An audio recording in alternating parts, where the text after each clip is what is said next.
were about my giving away our Panama Canal, or forming of what they consider to be an unnecessary Department of Education, or normalizing diplomatic relations with the Communist government of China.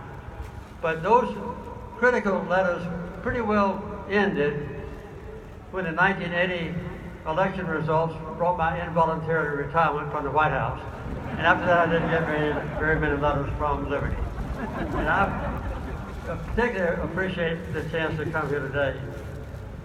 President Falwell wanted me to say a few words about my background, and I've already prepared some remarks that might duplicate some of the things he just said and correct a few minor mistakes that he made. I grew up on a peanut farm near Plains, Georgia, in a community called Archery.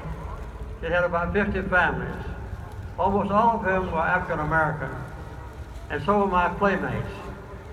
In fact, it was during segregation time, but the only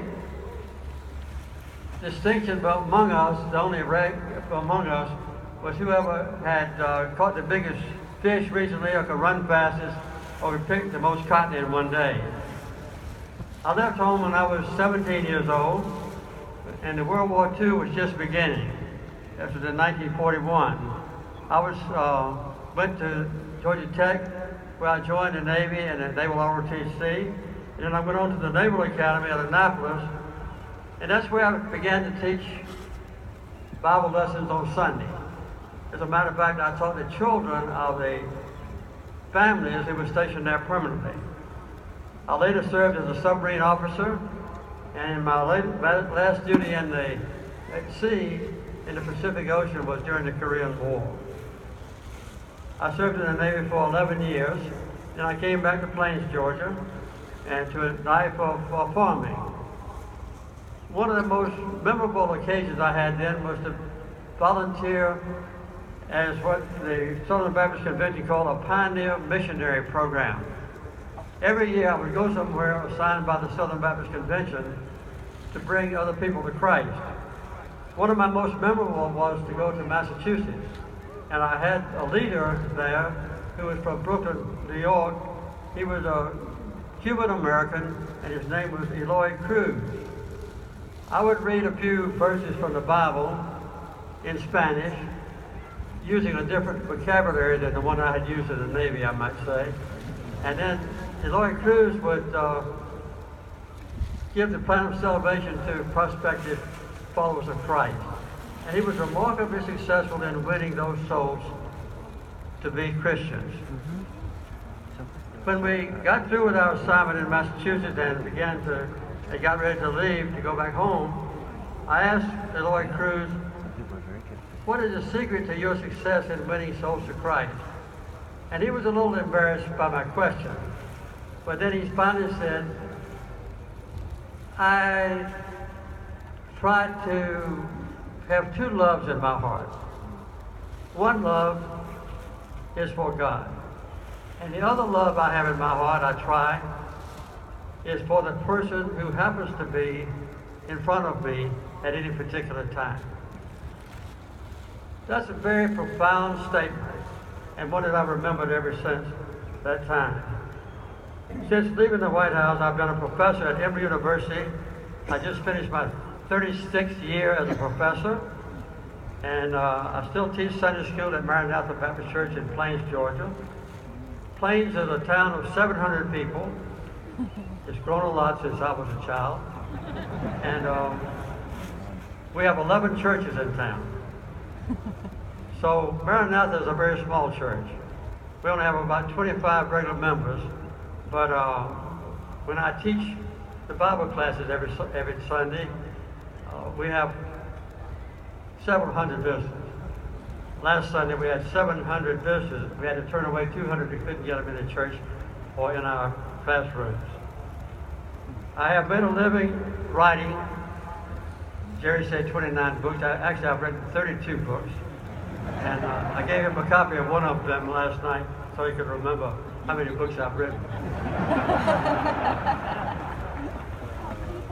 And Rose and I are not yet quite married, as long as he said, if we stay together for 2 more months, we'll celebrate our 72nd anniversary as a married couple. Rosa and I founded, and we still work at the Carter Center. And we try to do 2 things. One is to promote peace, and the other one is to be a champion of human rights. This is a major operation, and we've had programs in 80 countries in the world, trying to bring peace and democracy and freedom and a better life to people who live there. It's a big job. For instance, in Ethiopia, we trained almost 37,000 nurses. It took us 10 years to do it. And now when we go to Ethiopia to treat diseases like trachoma and others, we can treat as many as 10 million people in 5 days with the help of those 37,000 nurses. This is more people than live in the state of Virginia or the state of Georgia. We also try to eradicate some of these diseases, do away with them completely all over the world. In fact, at the Carter Center, we have the only organization on earth that analyzes every year, or rather constantly, every human illness to see which ones might be completely eliminated from one country or one region or eradicated from the entire earth. One of our programs is against guinea worm. Guinea worm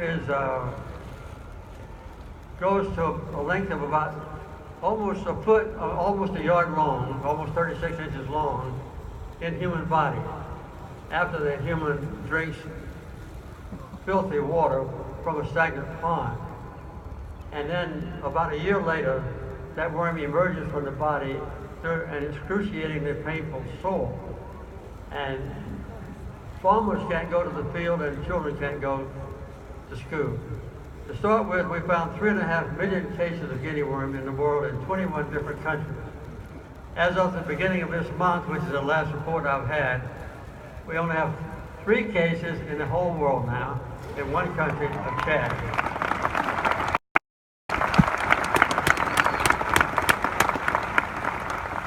As Jerry mentioned, for 35 years, Rhoda and I have volunteered to lead a habitat organization with a work project somewhere. One year we're overseas, and the next year we go to the United States. This year we're going to be near South Bend, Indiana. Last year we were in Canada. Our biggest project was in the Philippines a number of years ago. We had 14,000 other volunteers join me in Roseland, and in 5 days we started and completed 293 homes for people who are desperately poor. The woman who would live in our house had 3 daughters, and before she got her new home, she and her daughter spent every night in an abandoned septic tank. They pulled a canvas cover over the top of it to keep the rain out. I understand that the resident students here at Liberty are building habitat houses here in Lynchburg, and I hope you'll keep up your work, because even all of those graduates will keep up that work, and the parents as well, and the professors as well, because Habitat really needs you every day. As a younger person, I lived during 2 serious crises, much worse than anything we face today. One was the Great Depression, when I was a child growing up on a farm. And the second one was the Second World War. And when I faced difficult times, I remember the advice that my favorite school teacher used to give us, Miss Julia Coleman. She would tell us students, we must accommodate changing times, but cling to principles that never change. And I try to do that whenever I get in trouble.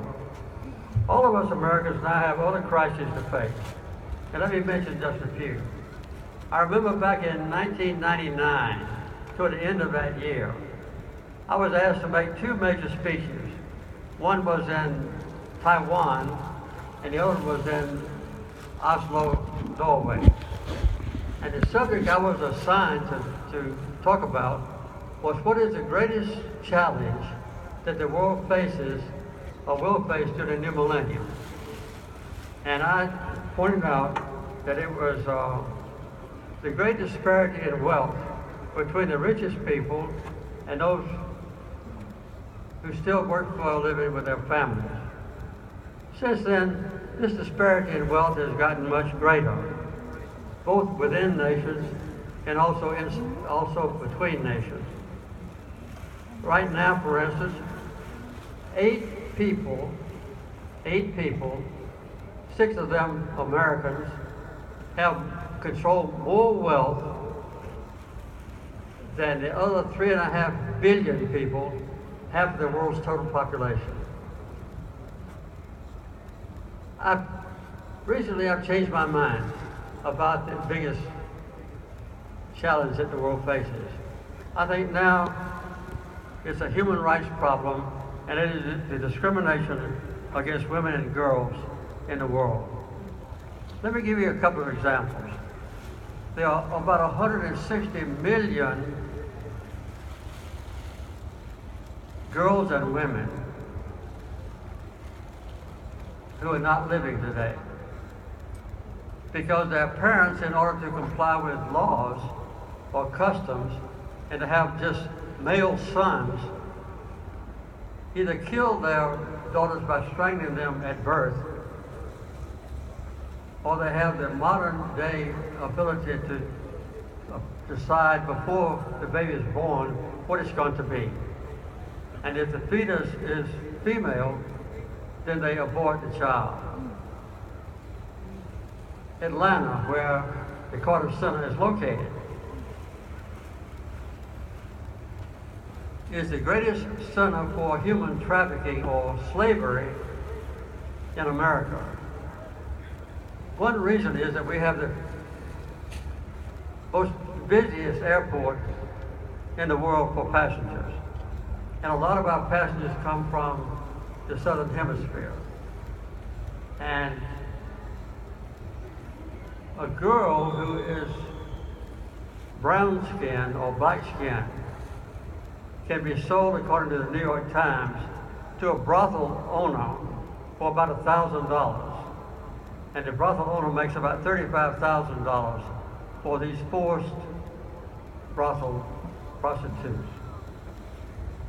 Also, the last time we did a check in our military, it was found that there are 16,000 cases of sexual abuse every year in the U.S. military. Probably one of the finest organizations on earth. The portion of people in prison has also skyrocketed in recent days. There's more than 7 times as many Americans in prison as there were when I left the White House. 7 times as many, more than any other country on earth.